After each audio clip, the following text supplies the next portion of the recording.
In questo universo in miniatura c'era anche un'addetta alle pulizie e alla manutenzione.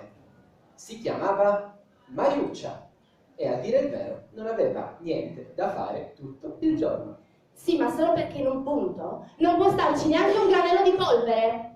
Tuttavia, ad un certo momento, accadde qualcosa di straordinario.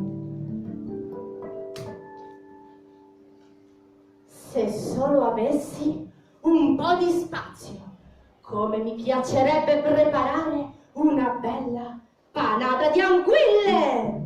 E all'improvviso tutti cominciamo a pensare allo spazio che avrebbero occupato le tonde braccia di Mariuccia muovendosi avanti e indietro col mattarello sulla sfoglia di pasta.